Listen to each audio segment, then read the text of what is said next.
tough woman created easy times created weak men created tough times for me and my family. And so it's how do you break that cycle? How do I create better times for my children? Because that's what we all talk about, is giving our children the things that we never had. Look, God told me to meet him at a runway with no parachute, with no baggage, leave the negativity behind. Ever since, I've been taking off, and I never looked back. I'm your host, Alex E. Edwards, and this is the Gem Drop Podcast. How y'all doing? How you doing? Alex E. Edwards, the host of Gem Drop Podcast. We're like TMZ, but we don't gossip. We boss up. And today I have the opportunity to interview Willie Mandrell. Now, you are going to find out how to get over 100 units. He's going to break down everything he has done in the past to get to where he is today. You do not want to miss this episode. Are you ready? Because I'm ready. I want to take care of my family. I want to create a legacy. I want financial freedom. And this episode will get you much closer. What's up, Willie? How you doing? Chilling, man, chilling. Just glad to be here.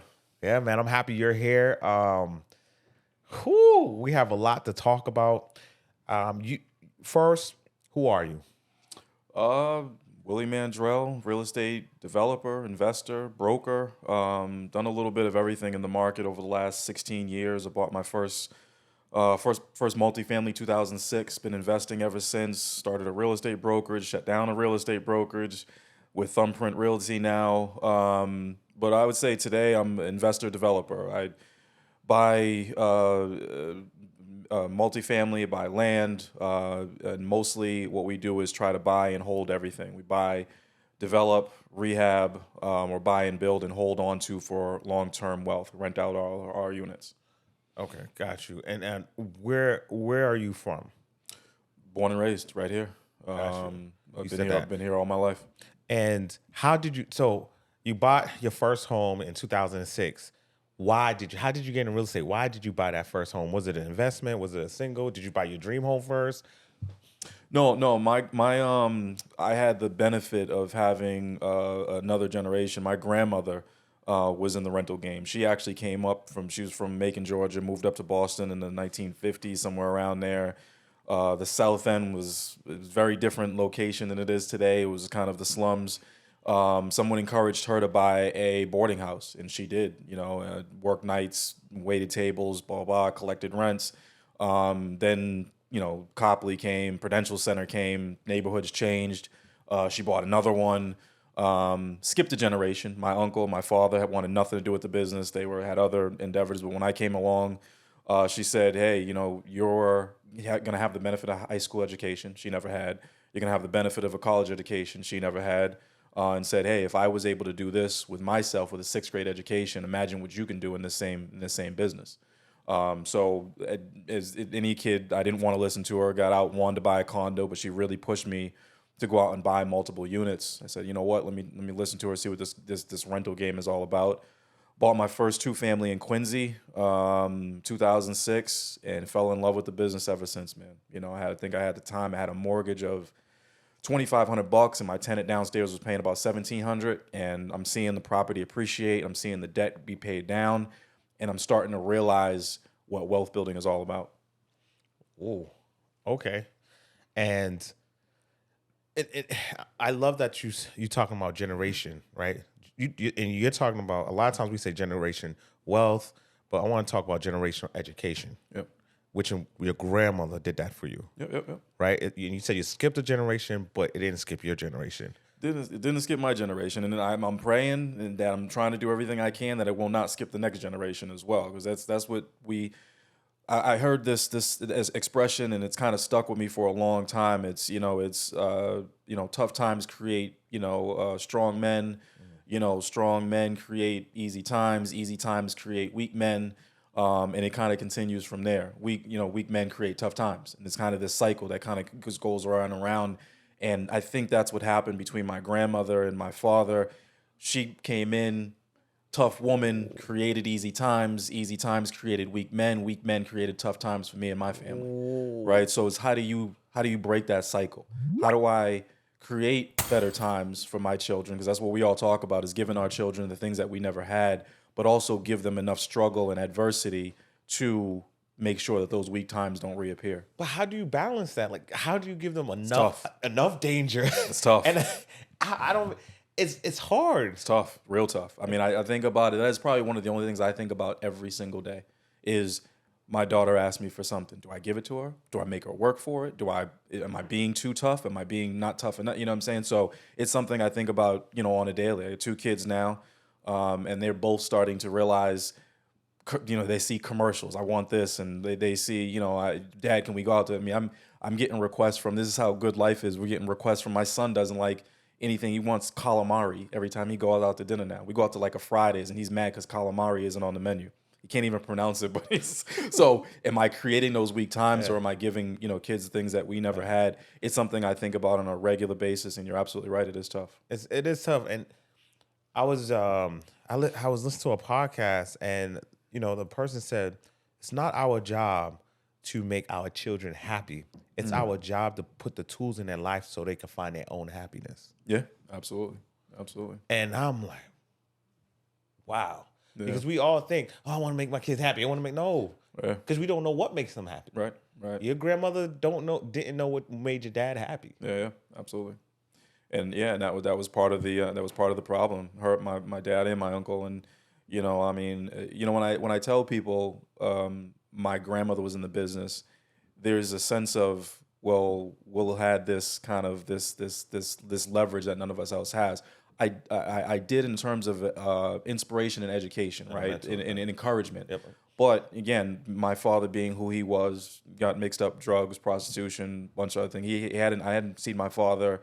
I'm 40 years old now. I haven't seen my father in 35 years. So I mean, I know whether he's still alive or not, I'm not really sure. But there's been a lot of adversity. We grew up in the projects. My grandmother, I think, learned from that. And my mother and my grandmother didn't go along. This is my father's mother, so she wanted to go do her own thing. So there's been some adversity that I've had to get over in terms of going through, figuring out how to pay for college, figuring out how to get out of my mother's house and live on my own and do all those different things.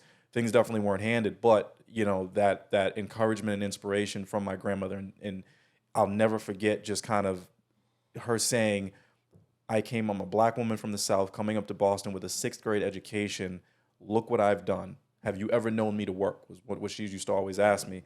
And the answer was no. I think back about it now, and I've never known her to have a job. And she was because somebody else is basically, essentially, she didn't say these words, but somebody else is essentially financing our lifestyle, right? Because I bought assets early.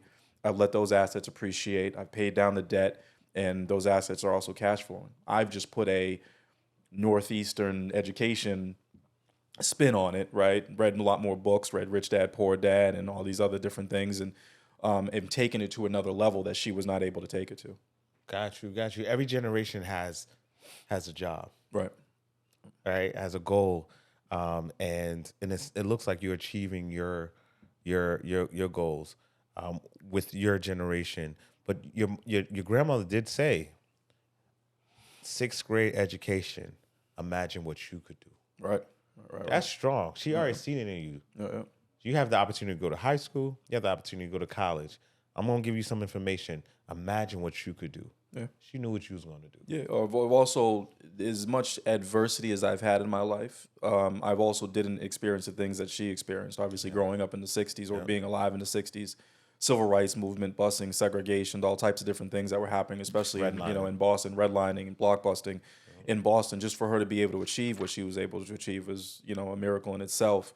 I've had the benefit of having a much more free and open country and lifestyle that she's had, when she was here. So, so I'm hoping that I can, do the same thing for my children, provide inspiration, encouragement, and kind of shine a light on a path to, wealth building and financial freedom.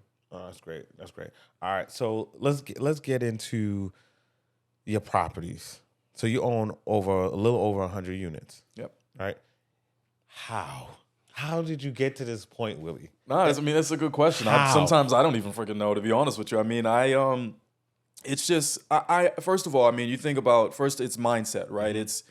and I'm gonna give this some of your listeners, viewers, listeners may not like what I have to say, but this is the reality of it. We live in a instant gratification society, right? More so than I've ever experienced. I feel myself getting older every day because I realize that no one, or it seems like no one, very few people want to work for something today that they're not going to get paid for until 5 or 10 years from now. That concept today is absolutely insane. And you can't survive in real estate unless you have the ability to look into the future, to see down the road. I'm not talking about next week. I'm not talking about next month, 6 months from now. I'm talking about 5 years from now, 10 years from now.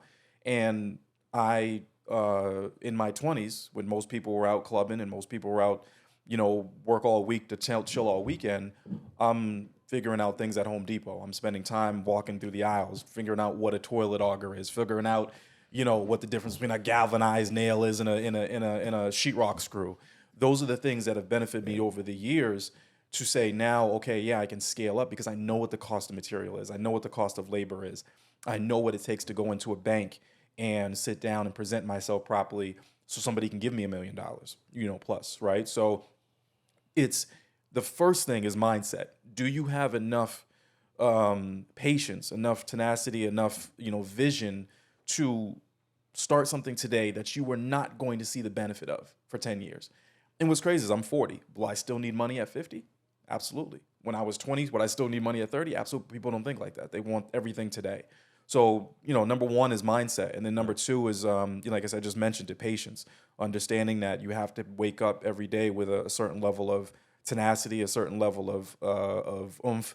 You're going to have good days and bad days, and you just got to keep pushing through each one of them. But I know what you're talking about. You want to see more specifics, the financials. No, you're great. No. Well, okay. we went. Mindset's important. Mindset's definitely important. No, you're good. Because people want to see financials. They want to talk about FHA loans and all this other stuff, and that's great. But I want technique more than financials. If you don't have the mindset, it just doesn't even matter. Correct. So I love that you started with that. Yeah. You're 100% right. Yeah. No, you keep going. Yeah. So I would say that patience, and then just like I said, vision we talked about, and then I began thinking that I wanted to be the smartest guy in the room, right? I read every book. I'm on probably hundreds of real estate finance, from Tony Robbins to Robert Kiyosaki to everything. I've read it.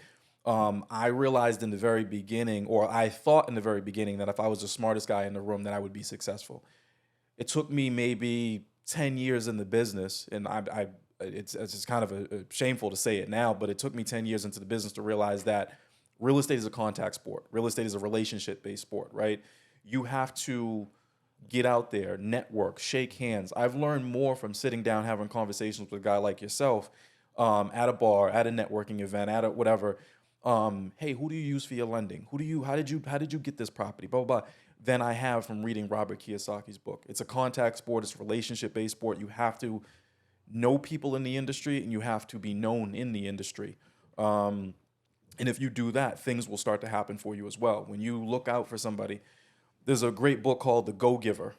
And I encourage everybody and anybody to read that book. It's all about helping out other people in a selfish way, so to speak, right? It's how do I give back to society? How do I give back to other people and have that benefit me in long run?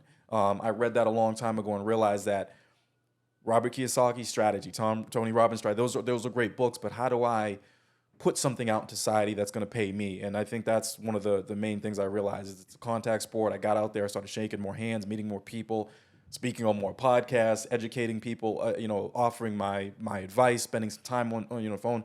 Guy called me yesterday. I have no idea who this guy is. He just saw my number on one of our trucks, got a hold of me, looked at our website. Hey, inspired by what you're doing. Spent 45 minutes on the conversation with him, and just gave him some time. I still don't even remember his name, to be honest with you, but it's stuff like that he will most likely remember who I am, and someday he'll have a deal or an opportunity or some financing or whatever it may be, and look out for me for providing that information, to him.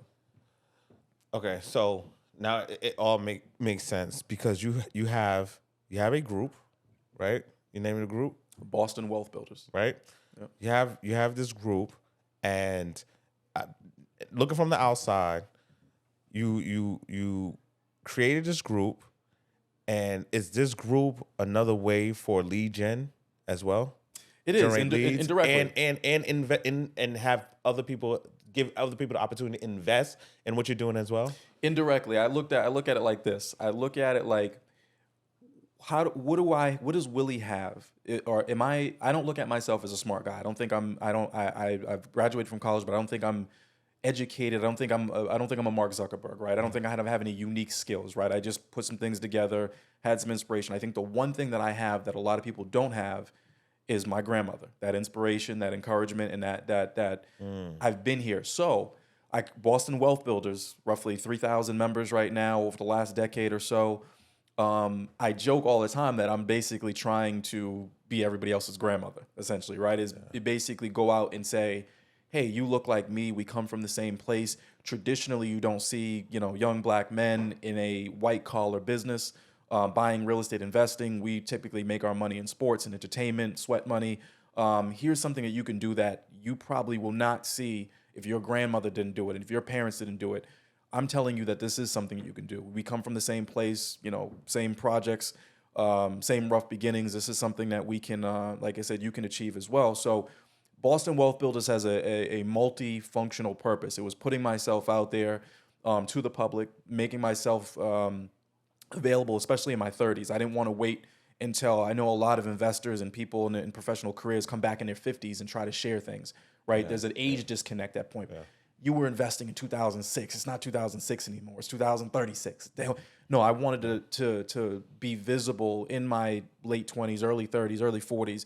So there's less of a disconnect. I've done this. I've been where you are. You can get this, and we're not too far removed from that experience. So it was putting myself out there. It was giving back to the public. It was giving back to the city, who's given that's given so much to me. But is it also lead generation? Is it also, money sources? Absolutely.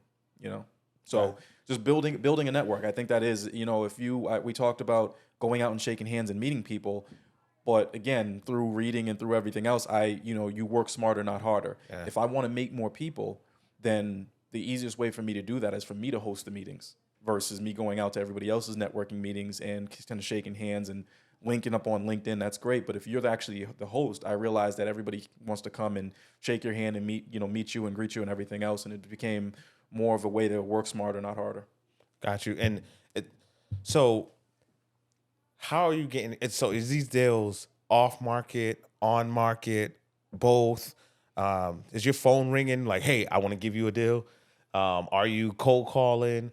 Are you sending out letters? Do you have a big sign everywhere you go? What do you do? What's your technique? All of them? All of it. I mean, you have to first, the thing about it is when you talk about marketing and lead gen, most people try to start, when I say all of it, you don't start with all of it, right? Mm-hmm. I think the easiest thing, you try to start low cost, efficient, right? And that's networking, that's shaking hands, getting to know the people. There are people, I think the biggest thing that I would say I would take away for your listeners to take away about lead generation is people will start sending out mailers, but then their family doesn't even know that they're investing in real estate, don't even know what they're doing. Their friends, people that they went to high school with, hey, what does Alex do? I don't know. I think he's a chef or something like that. Well, that's what he used to do, but what does he do now? But they're sending out mailers. The first start with your sphere of influence. People start with the people that you know, that you love, that love you, that want to. People are so like, I'm just getting into the business. I'm kind of scared. I don't know if it's going to work out, so I don't want to tell anybody. That's a foolish way to kind of go about it. There's no one that knows me, no one that doesn't know that I'm in real estate. Doesn't know that you see what I'm saying? Like, I'll talk about it at a Super Bowl party. I know you know. Oh no, Super Bowl party, birthday party, nieces, quinceañera. Doesn't matter to me. Wherever we're at. I hear that word real estate. My ears perk up, and I'm like, hey, let's go have a conversation. And even if it doesn't, I'm gonna bring it up. So I think that's the beginning, is making sure that anybody who knows you, LinkedIn, Facebook, Instagram, wherever it is, you have to share that information, put that out there, and then start to get into the techniques and the money, the marketing and mailers and all the other stuff from there. I think that's a real good point, because if you're looking for properties to invest in or purchase, literally, and you brand new right now, you could change every picture on social media to a sign that says, I'm looking for property. Absolutely. Every picture, absolutely. right across, right. Alex is looking for property. Absolutely. And that's an easy way to reach people, because every time a post pop up is, oh, Alex Edwards looking for property, wrote a post today. So you're 100% right. And also reaching out to the people that say they love you, reaching out to people that want you to win, to say, hey, this is what I do. This is how I could help. If you know anyone, this is how you could refer them to me. Yep. Right? So the basic things could even take you to another level, and it's free of cost. Absolutely. The hardest part about this business is and I want to make something clear, and this is the stuff that most people don't like. We're trying to build legacy stuff, right? Correct. We're trying to build wealth. We're trying to be unique. By definition, if you want to be rich, Alex, by definition, somebody else has to be poor, right? But you can't have everybody be wealthy. If everybody was able to buy a $200 million Jay-Z, Beyonce house, it wouldn't make sense. None of us would be able to do it. If everybody was rich, nobody was. So by definition, right, if I'm trying to become wealthy, if I'm trying to become rich, then essentially I'm going to have to leave the pack at some point, right? Not everybody that I went to high school with can come along with me. Not all of my boys can come along with me. Some of them are going to come, some of them may not. It's the toughest part about this business is most people don't want to be leaders. They don't want to leave the pack. It's safer to do what everybody else in the family is doing and get a job and just, kind of 9 to 5, complain about your job all week, spend all your money on the weekends, go back to your job next week. That's what most people do. It's scary as hell to leave the pack and say, I'm going to go pursue this real estate thing. So most people don't tell their family. They don't share things until after they try to be, the idea in their head is that I'm going to share once I'm successful. You're never going to be successful if you don't share with everybody that you know what you're trying to do. And I'm telling you, brothers, sisters, cousins, aunts, there's going to be some haters. There's going to be people that turn their nose up and, look at you funny and ask you stupid questions and blah, blah, blah. And how you going to do that? And how you got to push forward through all that stuff. You got to, be a leader. It's scary. Entrepreneurship is scary. Going out on your own, break through all that crap, go do it. And then there is going to be some people that come along with you. There's going to be some people that don't come along with you, right? My mother, believe it or not, was not a believer in what I was doing. My mother herself just bought her house last year. Yep. You know what I'm saying? So it's just kind of like now she's a believer. Now she believes it. Now she's out there on every social media channel. She's like, this is what my son does, blah, blah. But that's the way it is. It took 10, 15 years of that little bit of a disconnect between what are you doing? Why don't you have a job? Why aren't you, what is this real estate thing that you're trying to pursue, for us to come full circle to, you're my favorite son, but don't tell the other two. You understand what I'm saying? But that's it. It's scary to be a leader. It's scary to be an entrepreneur, and it's scary to to leave the pack. So I think people, if you really want to pursue this and you really want to do something like buy 100 units in one of the highest price markets in the country, you have to be able to go out on your own. Okay, you dropped the gem. Now, and I always say this, and you just brought it up. The NBA. Right, we all love the NBA, and how the season start. In the summer, there's trades happening. This is exciting, right? And then the actual season starts, and you're playing. Months go by. A GM is like, I made the wrong trade.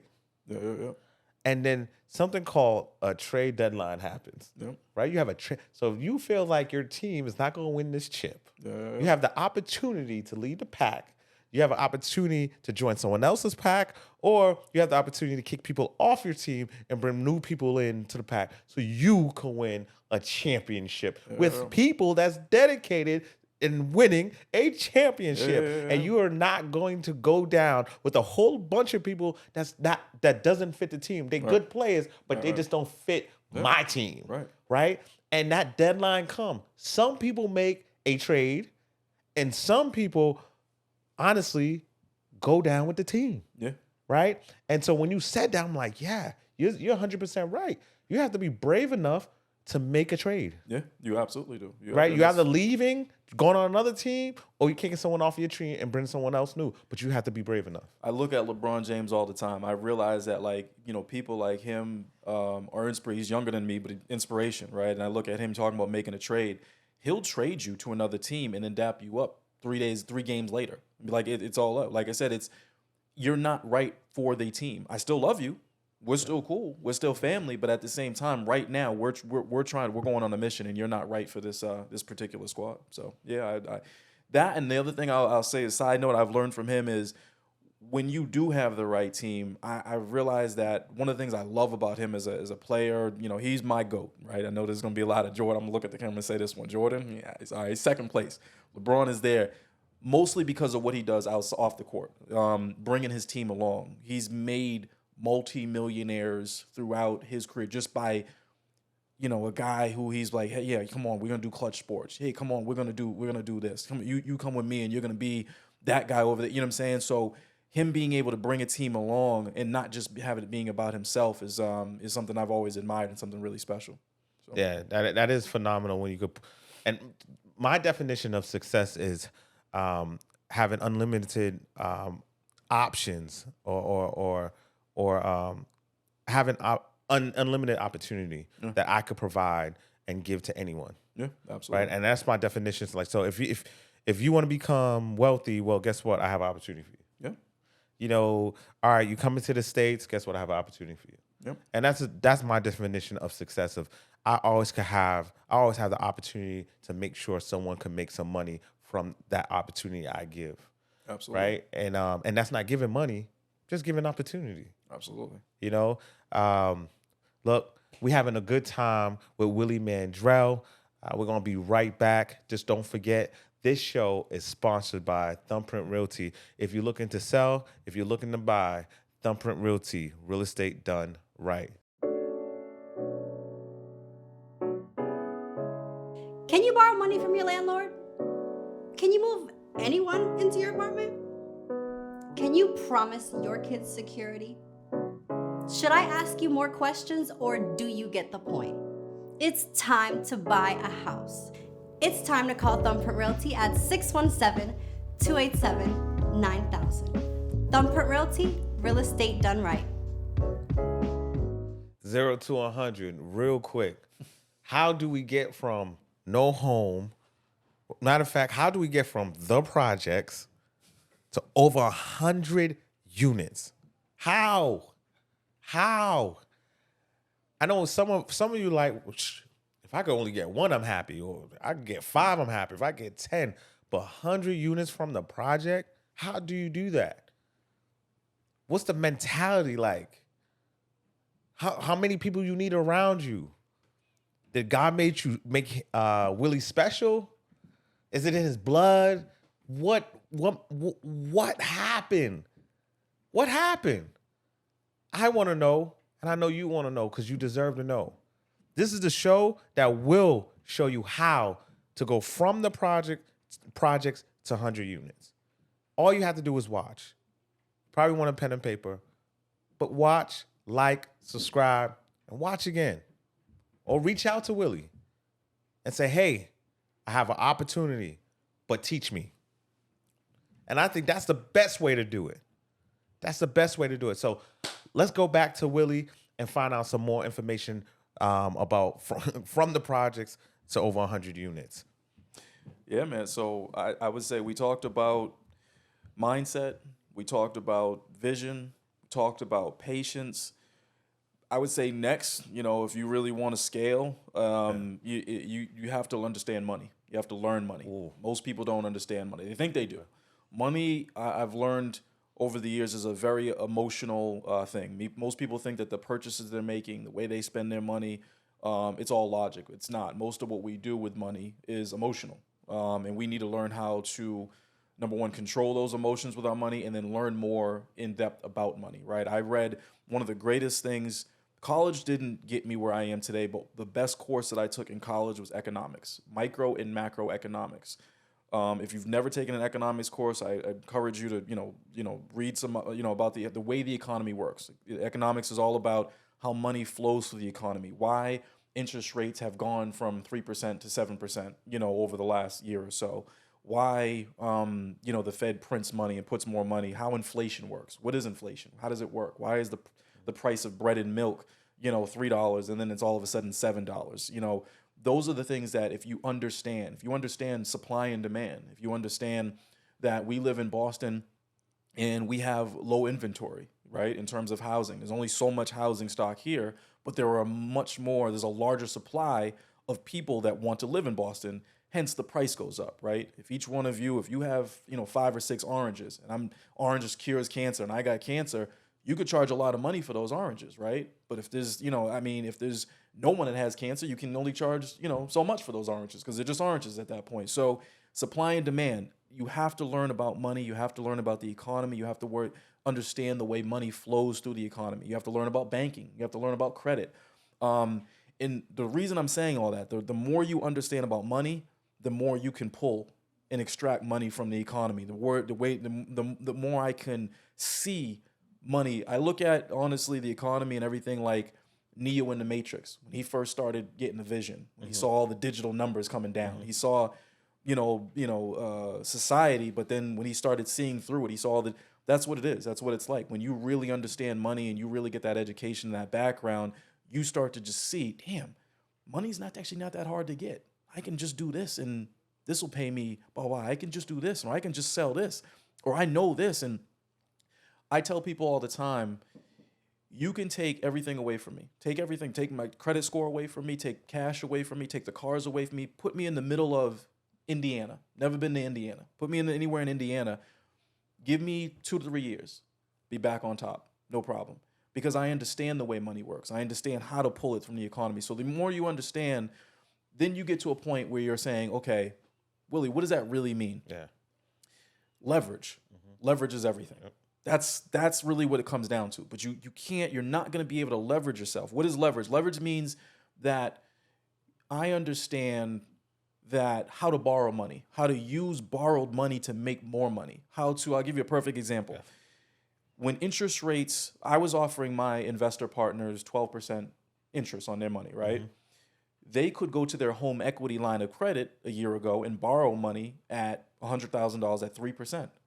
They would take that $100,000 at 3% and lend it to Willie, and Willie was paying them 12%. They would pay the bank back their 3% and make the difference. They're making 9% on their money for doing absolutely nothing, taking money here and putting it over here. Why would Willie give somebody 12% on their money, on $100,000? Because I was taking $100,000 and I was taking it from here and putting it into a piece of real estate that Alex just sent over to me that had a 30% return on it, right? Because we were basically buying real estate and creating more value and then selling it or renting it out.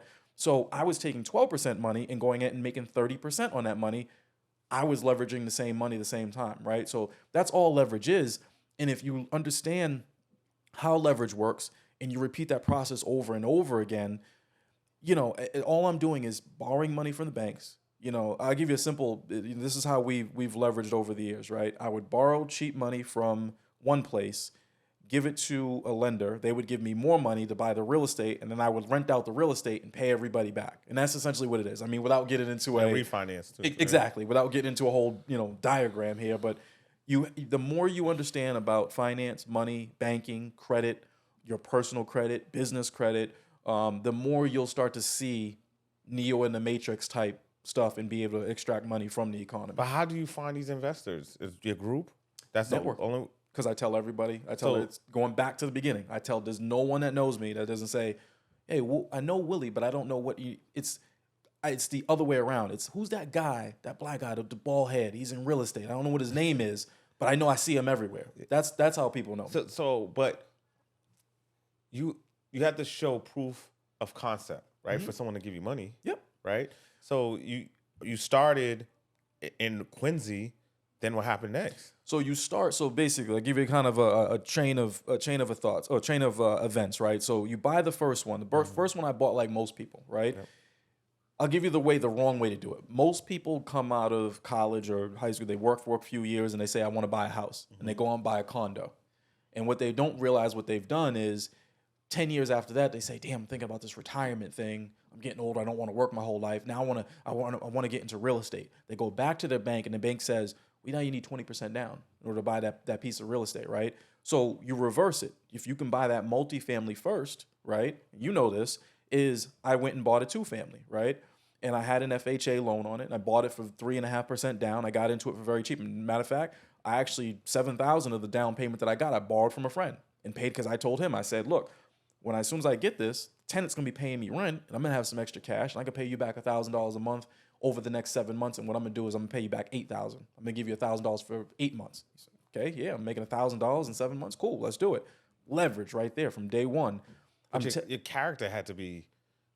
What about your character? Yeah. You want to borrow 7,000? Absolutely not. But they believed you, right? That's then when I said So that's character was it. important. So we can go all bit, but reputation. I didn't want to get to it. Reputation is everything, right? You got to do what you say you're going to do when it comes to banks, when it comes to people, when it comes to if you tell somebody you're going to do something, you got to get it done. Yeah. And when you do that over and over again, people tend to trust you, and they tend to like I said, look at opportunities out there for you. But FHA 2-family.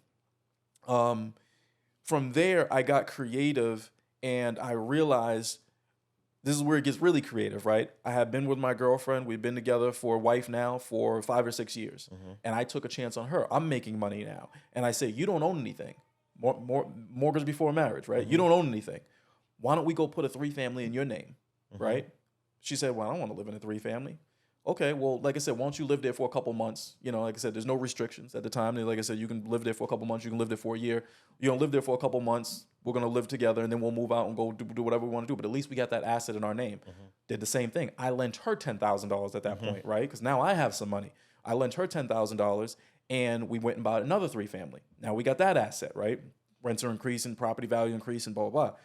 Then I got out of my FHA loan on the 2-family and said, hey, Mr. Mortgage Broker, I want to move back to Boston. He said, you got a conventional loan on this one. You can use your FHA again. Went back to Boston, bought another 3-family in my name this time, right?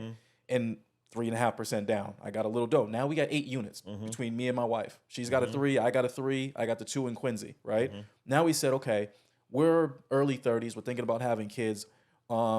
Let me refinance out of this convention or this FHA, or I didn't even really need to because now you can go back to the bank, and if you understand the way money works, they'll give you another loan on a conventional property. Now we went and bought a single family. Now we got 8 units plus our single family there as well, right? And one thing I just want to touch on, leases. Leases are important when you're going to go. You leverage in the leases, right? The paperwork of saying, yeah, this is how much rent I'm getting. And they're not asking for a receipt. They want to see the lease. That's all. The lease that you create. That's all. Right. Yeah. And so they looking. Oh, you getting 3,000 here, 3,000 there, 3,000 there, and they're using 75% of this lease. Yeah. Not the bank account, not where you keep the money, but the lease, the paperwork that you wrote, saying this is how much you have to pay. Your financial education. That's where it starts. Okay. You got to be able to see through the matrix. That's what I'm saying. Because there is no manual that's going to teach you what you and I are talking about right now. There's no. This is how you become wealthy book. There's none of that. Because everybody's situation is unique. Not everybody wants to lend their girlfriend $10,000 and trust them with. Not everybody has a friend that's going to lend them $7,000, right? So there's no. People think that there's a checkbox or a checklist. Alex, hand me your checklist for being wealthy. You check this box, and I'm going to do this, and you check. No, you have to learn about money. You have to learn about leverage. You have to learn about wealth and credit, and then see your own path through all this, right? Your path is different than mine. Not too much different. We kind of went through the same motions. It's just going to be, different steps and different, checking off the boxes at different times. From there, you start to get creative. Then I'm running a real estate brokerage, right? Brokerage is making money. I started looking at business lines of credit. Eastern Bank giving it up at that point. Shout out to Eastern Bank, right? So a friend of mine goes, hey, why don't you go to Eastern Bank?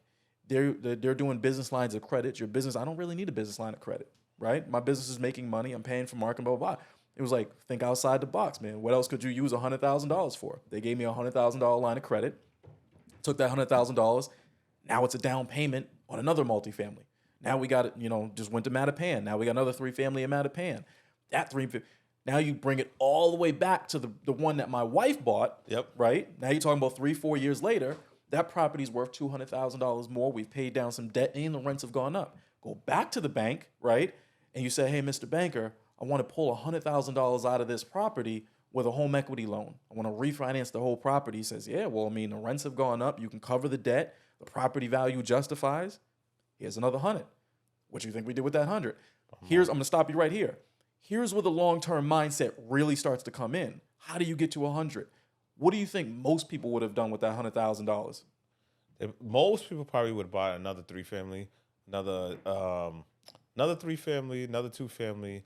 That's what most people would have done. I disagree with you. Do you think so? I think most people would have went on vacation with that money. What? pulling $100,000 out their house. I think most people would knowing that the reason why they got $100,000, they already bought 5 homes. You're logical. That's why you're in the position that you're yeah. in. But I find that most people would look at it and say, now it's time for me to live. I feel you. I mean, I think I'm gonna go out and buy a car cash. Or I'm gonna take 20 of this and I'm feel gonna go you. to Barbados. I'm gonna go to here. I think what they realize, and no matter what, the more money you make, the more your income, your lifestyle increases, no matter what. Because now you want private school, Yep. right? And that's the truth. Yeah, Now yeah, you yeah. want kids. Yeah. Now so I'm thinking, well, what do I need to buy so the tenants or that investment could pay for my kids' private school? So that's why I can't spend that $100,000 because I don't want to spend. That's $100,000 my money. I want to spend that tenant's money. Yeah.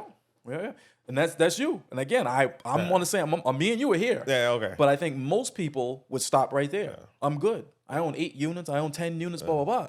Right. So let's bring it all the way back to your first question is when you go into a bank and blah blah blah and they want to see then you need a portfolio. Yep. You need a resume. Yep. Now you got the resume. Now I'm working with 10, 12, 15 units that I can go and show. I bought this at $350. Now it's worth $450. I bought this when the rents were $1,500. Now they're $1,800. You have a little bit of a resume now. You're not going to walk into Wells Fargo and they're not going to drop you $1 million on you, but you have something to go out to now in a private lender. Now my mindset changes. Now I'm going out and I'm saying, we met at a networking event, 6 months ago. You talked about, you being on the verge of retirement. You're trying to slow things down. You're trying to get out the game. You're trying to make things easier for yourself. I'm 20 years younger than you, right? I'm trying to ramp things up. You know where I'm trying to go because you've already been there, right? Let's get together and figure out a way where you can slow things down and I can speed things back up. Do you have any properties you want to liquidate? And if you don't have any properties you want to liquidate, do you have any cash that's sitting around? I know the stock market's not performing, right? I can pay you 12% on your money. Where's your resume, sir? I got this 3-family my wife owns. I got this 3-family I bought. We got a 2-family in Quincy, our single family in over here, and we're doing really well. I need your help to get me to the next level. And I'm not going to ask you for a loan. I'm giving you an opportunity, sir. I'm giving you an opportunity to outperform any other investment out here. I'm going to offer you 12% on your money when I know you're only getting 6% in the stock market. And I'm going to personally guarantee it with my stuff. And what I'll do is I'll personally guarantee it with the LLCs that I have this other property in, right? Give me $100,000, give me $50,000, try me out, and then we can scale up from there. You know what, Willie? Sign that paperwork, get an attorney together, put that paperwork together, and I'm going to trust you. I got $1 million sitting in whatever, 401k. I'm 65 years old, 70 years old. I don't, it's sitting there. I'm going to try you out with 10% of what I got or whatever like that. Let's do it. I do what I say I'm going to do. I take that $100,000. I go buy another building. Not just anything. I'm going to go buy something that I know is going to perform. Wait a couple years, refinance that money. He earns his interest, gets his principal right back. What do you think he's going to do when he gets that $100,000 back and he's made $24,000 over the last couple of years? A smart investor will probably either give you probably $200,000 to $500,000 coming right back. Yeah, they always do. Yeah. You do what you say you're gonna do, and you truly make somebody some money, and you're going out. He's making 12%. You're going out performing, making 30%. The bank's making their 4 or 5%. I give him that principal back, and I sit down and I just wait. Get that call. What else you got? What else you got out there? You doing anything else? And now money is just. Because as an investor, again, this is what I would think. Yeah. I'm like, well, I'm getting 12% back on my money. Yep. And I have $1 million sitting around. Yep. And guess what? I know friends that have $1 million sitting around. I'll probably, there you go. As an investor, I'm like, all right, if I'm getting 12 and you're my secret weapon, I'll probably call my friends like, look, y'all all give me $100,000. I'm going to give you back 10% on your money. Yep. Right? You're taking it to another level. Exactly. And I know guys that have done that as well. I'll give you 10%, 6%, whatever. Yeah. Well, right above the market, I'll give you 8% of your money back. You know me. And look, I'm going to put my money up in an account just in case you don't believe me. So if I lose your money, you take my money. Of course, my friends are going to say, absolutely. I have money to blow. I trust you. We have nothing to lose. Or what he's going to say is, you know what? This is doing really well for me. Why don't I go borrow some 4% money from the bank and give it to Willie and earn 12% on and keep the 8% for myself. Yeah, exactly. Either way, and because a lot of times what I notice about wealthy people, they like to speak, they like to teach, they like to not and far from bragging, but if you made them 12, yeah, I made 12 today. I made 12% on my money, And you're only making 6? Yeah, What's and wrong with you? Only 6. I got a guy. I know a guy. You know what? I'm gonna get you 9%. You deserve 9%, not 6. I'm gonna get you 9%. Yo, Willie, 500,000 on red. You know, and now I give you the money. I'm getting back 12%. It's not my money. I'm giving them 9%. I could take 3%. Plus, you have my money, so I'm getting 12% on the money I lend you as well. I mean, I'm not doing no work. I'm on vacation. My money's making money, and that's just the way life works. And now Willie, as the investor, has more money than he knows what to do with. Yeah. Now the problem becomes not money, opportunities. Yeah. Right? Because you don't want to take somebody's money and go put it into something that's overpriced or irresponsible, because then you can't pay them back, right? You got to put something in a property that's performing so you can justify you, so you can make some money yourself. Then it flip flops. Now you got more money, but I'm gonna stop right there. Yeah. And you tell me if I'm running out of time or whatever like No, that. no, I'll stop We're you good. right there. Why can't most people do what you and I just talked about? Goes all the way back to the beginning. I mean, no patience. yeah, no, I say that's a couple of things. Yeah. Because you said something extremely important. I'm a good father because I want to be the father I never had. Yep. So you said something. So when you were talking about your grandmother and it skipped a generation, right? And now you want to be better than your father. Yep. You want to take this advantage, this opportunity that your grandmother gave your father and your uncle, and now you running with it, right? And then, like you said with your kids, like, am I not like taking this hunger opportunity away from them? So I think, patience, one, and they haven't lived in the projects. Yeah. To be honest, they haven't lived. They so basically you're saying I'm saying patience and vision. You're saying hunger. Hunger is another one. Yeah, hunger. Like I said. And I think even with your children, this is in the book, I think give them bills to pay. Yeah. Give them house bills. You pay. I made them take me out to dinner the other night. Yeah, give them a checkbook. You paying your water bill. Yeah. Hey, write this check. Every month, your job is to write this check for the water bill and the lights. Now you know how much it costs to live. Yeah. I dare you to say you want to get out my house. Yeah. Right? But if you want to get out my house, before you leave, make sure you use me, because I'm not charging you rent, but you have to buy homes while you're here. Yeah. Right? So I'm here listening to you, and I'm like, man, this is, maybe we just solved the problem where we could have both things. While they could be in your home and they have to pay to live there. Yeah. Right? But they get the money. Maybe they get the money back after, at the end of the year, and that's how you show them about teach them about taxes. Yeah. You pay for it, again in the book. You pay for the tissue. You pay to survive in this house. Yeah. But you're getting that money back at the end of the year, so you can understand the concept of money.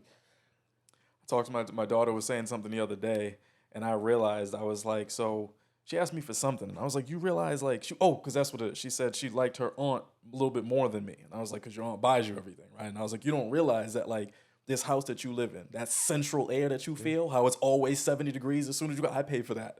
When you turned on that water to brush your teeth, did you use cold water or did you use hot water? If you use cold water, I still pay for that. But if you use hot water, I pay even more for the hot water. And just kind of broke it down for her. And she was like, damn, you really pay for it? She really said in her own words, she was like, damn, you really pay for all that? I was like, yeah, I pay for all that. You know what I'm saying? Every time you turn on the TV, you open the fridge or anything like that, it's all being paid for. So yeah, it's having those continuous conversations with the kids and just making sure that they understand that what they believe is just kind of things that they feel like are just automatic are not automatic, right? I mean, that, like I said, all that heat, the hot water, the water, everything, all that is dad's paying for that. So yeah, it's just having those conversations. Yeah, maybe again, just give them a utility bill. Like, daughter, this is what you're paying for this month. It's my check. This is what you pay for. So now next month happened, they're gonna say, oh, the lights was lower this month. Yeah. And, right, and they, guess what they're gonna do? Start turning off the lights to see how low they can get it. Yeah. Right? Like, oh, I have to write this check for, what I'm saying, we have to keep the lights on. If I don't write this check, the lights is gonna get cut off. You know what? I'm gonna start doing that. No, I'm telling you. And we could swap books. You gave me a book, I give you a book. Yeah. It's in there. It is break down everything, because the issue is, a lot of people really don't know what you do and how much money you spend. Yeah. So they take it for granted. Right. They take it for granted. Right. Your tenants, your friends, people that owe you money. A lot of times when a family member owe me money, like, you got it. Why do I have to pay you back? Yeah. Right? And that's not the way to think at all. Yeah. Right? So I'm going to show you my bills. Yeah. I'm going to show you my bills. I have it, but I have way more bills than you. And you have to understand that. My cousin, when I talk about breaking away from the pack and leadership and everything else, and kind of, I'll never forget my cousin was going through some stuff. It was self-inflicted tough times, right? And I remember him asking me. He was like, "Hey man, I just need a place to stay for a few months." And we're in the real estate business. He was like, "All them houses, man, you ain't got nowhere for me to be." And I was like, "That's not the way the business works, bro." I'm like, I buy the houses so I can rent. I don't just buy them and just keep them vacant and just waiting for you to mess up your life so you can come in. I'm like, I'm saying, like, you want to help people out, but there is a sense of education that you have to give people, even the people that are around you and love you and everything else, because it was like, all those houses you don't have anywhere for me to stay. And I'm like, no, I don't. I mean, like, that's just, they're being rented to other people who are paying them. We're trying to build something for the future, man. But yeah, no, it's a tough business. But yeah, I would say back to the to the leverage side of it. Then you go back to back to deals. You're bouncing back and forth. You're searching for more leverage. You're searching for more money, and then when money comes, then you need more opportunities. And so we got the money. Yeah. I think everyone, Willie just taught you how to raise $1 million, right? But how do you get the properties? How do you get a good deal? Everyone's fighting for a good deal right now. But how do you get a good deal? How do you make your phone ring for good deals? Understanding that it's a numbers game. Understanding that most people see that what they see when they see Willie Mandrell is they see the finished product. They see, damn, you got another one, but they didn't see the 99 that I didn't get. And that's really what it comes down to, right? Is I'm out there every single day, every single month. We're tracking leads. We're following up. We're talking to every real estate agent in the neighborhood, right? I get mad when there's a real estate agent in my market that I don't know, that doesn't know me more, and that I don't know, that I'm not familiar with, that I haven't had a conversation with. We're talking to wholesalers. Most of my deals come from what most people consider competition, other investors, other developers, right? I got a deal, but I can't close on it. I don't have the money source. I don't have the private money that you have. I can't get the lending. I got too many deals on my plate right now. Willie, can you take this off my hands? Absolutely. So I'm networking with real estate agents, realtors, brokers, other lenders. A lot of our stuff comes from lenders as well, from lenders foreclosing on other stuff, or them connecting us with people who couldn't perform. Hey, I just heard about this property, blah blah blah, and then we're going out. I would say the fewest of our deals comes directly from sellers. I think most of it comes from your network of other professionals in the business, at least for us, and we're making sure that we're well known. But I think the point here is it's a numbers game. Most people think that, hey, I want a deal and I'm just going to go out and find the next deal. No, we're searching. You know this. Probate takes 9 months, 12 months, 2 years. You know what I'm saying? So people see I closed on something last month, but what they didn't see is I started that process 2 years ago. You know what I'm saying? To get that deal for $600,000 or whatever it may be. So it's this constant numbers game. I understand that. I think our numbers say if we want to close 3 deals this year, we're going to have to get 100 leads in the pipeline, right? And a lead to me is, hey, Will, I got this 3 family. I know you're looking for 3 families, blah, blah, blah. Come take a look at it or whatever like that. Most of the deals, right? Most of the leads, I would say, turn into nothing because I'm crunching the numbers and I'm like, I don't want to waste your time, Alex. Let me crunch these numbers, blah, blah, blah. There's no way I can pay for that. It's not something we're interested in. It's not in my market. It's not the proper type of property. Whatever. The next tier would be, you know what, Alex? That is, you know what? Let's go take a look at it. I get there. She needs more work than I can handle. Seller wants too much for it. Blah blah blah. The next tier after that is, you know what, Alex? Let's write an offer on it. Let's put a contract on it. Next tier after that, oh shit, my offer has actually been accepted. And then it's, can I finance the thing? Most of the times with financing, I don't have a problem with anymore. If I get to contract, it's going to close. So I would say, for every time that Alex or you or somebody, I'm using it as an example, obviously someone calls me, every 100 calls I'm probably closing about 3 deals. So you have to generate a lot of leads in order to get to. And you answer all those calls? Somebody on the team. Like I said, in the beginning, yes, it was always me. The hardest part about it, and there's this little sidetrack, is to get to 100 units. Not going to be just you. Yeah. There's no way that you're gonna. There's no way.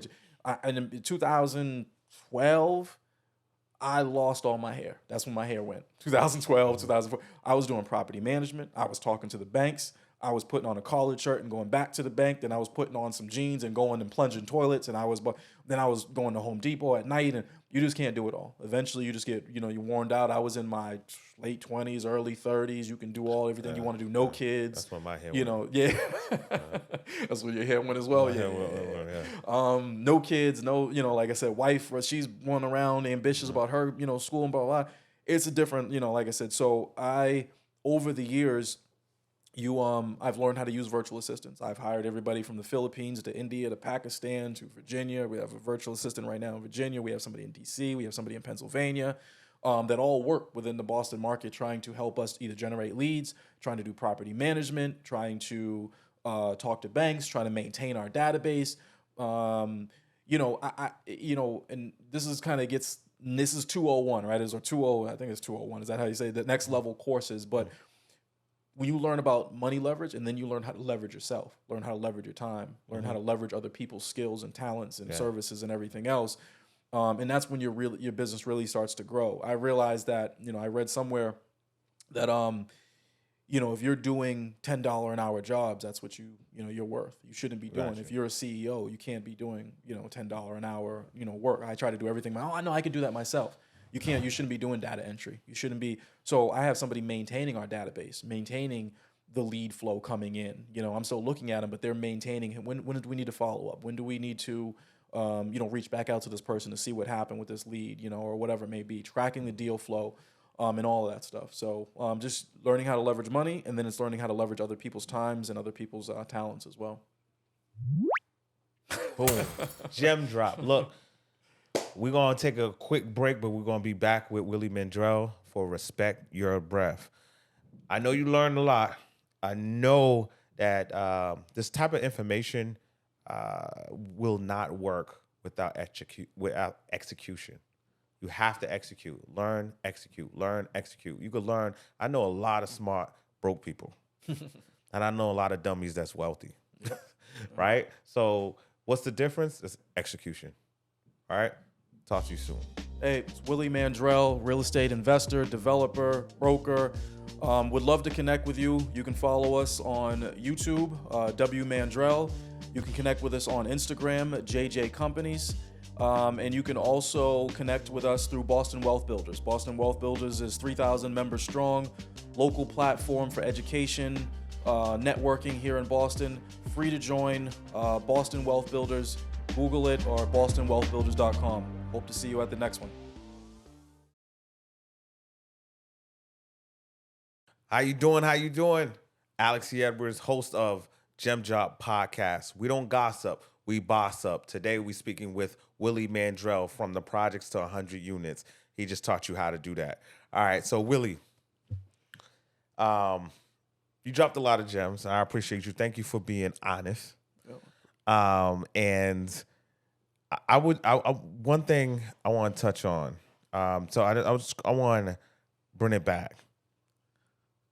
Grandmother planted the seed. Then you said mindset. Like that mindset has to be right so you could grow what your grandmother planted, right? And then once that mindset was right, you figure out, you know what? I don't want to be the smartest person in the room. Absolutely not. Yeah. I have to go out and network. I have to work smarter, not harder. Yep. And then you said to get to 100 units, you need more people on your team. You cannot do it alone, yep. Right?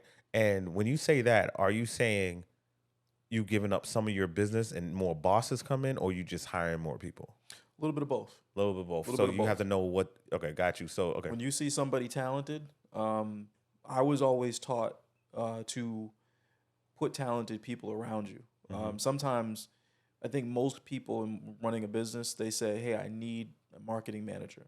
And they put out an ad and they get a marketing manager. I think I do it a little bit in reverse when I say, that person's a real boss. That person's a real talent. I don't know where they're going to fit in the company just yet, but I want them and I need them around me. Let's figure out a place for them. So I kind of reverse it in that sense. I try to, if I run into somebody and I think they're a real talent, let's pull them in and let's figure out a spot for them. I got it. All right. And The last question of the day. Do you respect your breath? Absolutely. And how? Absolutely. I think for me, and if I understand the question, bro, I mean, I think it's just spending more time with, I think you respect your breath the more the older you get, the more you realize that life is short. I'll tell you a quick, just for me, and it may sound weird. I was never really a Lakers fan, not really a Kobe Bryant fan, but when he passed, it took a real effect on me, more than I would even think. It just kind of just hit me that I was like, this guy dedicated his life to one sport, played 20 years, the best that he can, that you can imagine, one of the best to ever do it. Then he's in the second phase of his life. He's starting to say, hey, I want to spend more time with my family, blah, blah, blah. I'm going to start this business, and all of a sudden it's over. So it's just kind of, for me, it was giving me a new perspective in the sense that, yes, I am an ambitious person. I want to do more. I want to grow. I want to be better. But I also have to understand that, I want to spend more time with my mother. I want to spend more time with my children. I respect, the people that are around me, and let's start taking some of the future and making it right now, and making sure that, like I said, if there is no tomorrow, we've lived correctly. That's strong. And that's deep. That is respecting your breath. And that quote, I think Kobe death hit everyone. Yeah. And we prove to us that we don't have any control of waking up at all. Yeah. When you're talking about somebody who's worth hundreds of millions, and you're like, he's not supposed to die. He's not supposed to die. Right. Right. And in your head, nobody ever says that. Yeah. Everybody realizes everybody has a, but you're not supposed to die, right? Especially, there are celebrities that pass, but they're usually overdoses. They're usually abuses. They don't respect their breath, so to speak, right? Yeah. But when you see somebody who did everything the right way, and was going to do even more, just end it like that. It really puts things into perspective. And now, is there any contact gems you want to drop? Meaning, like, is there, I guess, a lender or a commercial bank that you prefer to go with, or is there a demolition company that you love, or anyone around you that you love? Kind of, you want to drop a contact gem? Yeah, I mean, we use a couple different lenders, great contacts. I mean, there's not one solution to every problem, right? Every problem, every real estate deal that you do is a new problem. You need solutions. You need multiple tool bags. I call them, everything's a tool bag, right? It's like, there's a hole in the wall. You might need a screw. You might need a hammer. You need to figure that out on your own. But Norfolk Capital, local, lender that we use, and then Renovo Financial, we do a lot with as well. Okay, great. And then how about banks? The actual banks, when you was talking about refinancing and stuff, then the 3.5 down, FHA loans. Needham Bank is great. Needham Bank has been great to us. We use them a ton. And then the Cooperative Bank out of Roslindale. We've done millions of dollars with them as well. Got you. Look, today was the day. From the project to 100 units. That might be the title, Julie. I think you've already made it. That might be the title, Curtis. Scott, that might be a new book for this man, right? And that's powerful, bro. Believe it or not, that's extremely powerful because, man, to see you, Willie, it's like these kids is like, yo, I could do it. Yeah. It's almost when you had that nice car and you're driving through the projects or even driving through the ghetto, that's my car. That's my car. That's my call, and to see you go from projects to over 100 units. Yes, your mother has to become a believer, bro. Yeah. Everyone around you has to become a believer, bro. And we have to learn how to lead and follow. Yeah. And when you lead like that, people have to follow at that point. It's like, it makes sense because now you're saying this is what you could do if you listen to me. Right? Humble your butt down, and I'm going to show you how to take care of your family. Yeah. And that's simple, right? Because you already did the hard work. Yeah. You already fell and got up. I'm saying you don't have to fall. I'm about to show you how to just keep walking, right? When you come into my realm.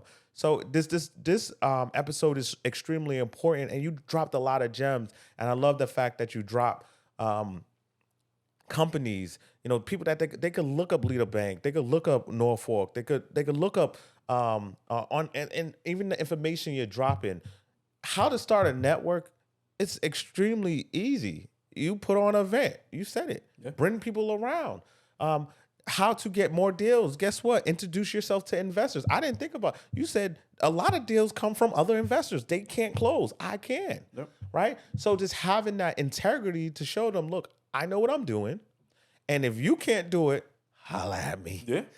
Yeah. Right? And I think a lot of us don't even think about that. And then a lot of us overthink everything. Yeah. You know, Willie is a B blood type. B blood type stands for billionaires. I'm not a B blood type. Thank you. I got Thank you know, it's just he's different. You know what I'm saying? My adversity is different than his adversity. It's not that. He Yeah. made a decision.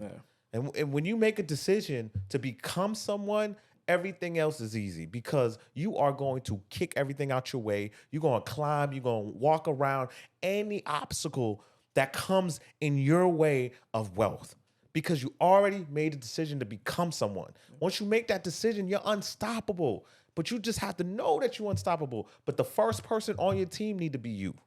Yep. Because if you're not on your team, it's not going to work. It's not going to work. And the truth is, if you have less, people will financially abuse you.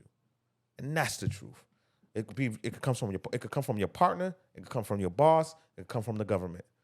But if you have less and you're not educating yourself about finances, someone going to smell, they're going to smell weakness and they're going to take advantage of you. As I said in other episodes, it could be your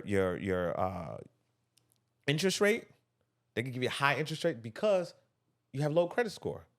Make more money from you, right? So you just have to really think about what you want to be, your legacy, who you are, and watch this episode. Watch this episode and take notes. Ask questions. Reach out to Willie. It's that simple. It's that simple. And the good thing about this episode is you actually could do everything he said to do, right? And become someone. And then fall and then call him. Right? Because when we try something new, we're going to feel uncomfortable. Yep. And that's the truth. You're not going to try something new and say, oh, I feel great. Absolutely not. The thing is, you keep going. You keep going point blank. You keep going. So this episode, you know, from the projects to over 100 units, I thank you, Willie. Thank you for joining us. If you could just leave your, you know, we would do that with your commercial when you leave your contact and everything like that. But thank you for coming on Gem Drop. Appreciate you having me. Yeah, man. You dropped a lot of gems. Boom. Welcome. Welcome to a new life, everyone. Welcome to a new life. Welcome to a life that you deserve. Welcome to security. You are watching the Gem Drop Show. I would love to keep speaking with you, but I got shit to do. See ya. God told me to meet him at a runway. Ever since, I've been taking off.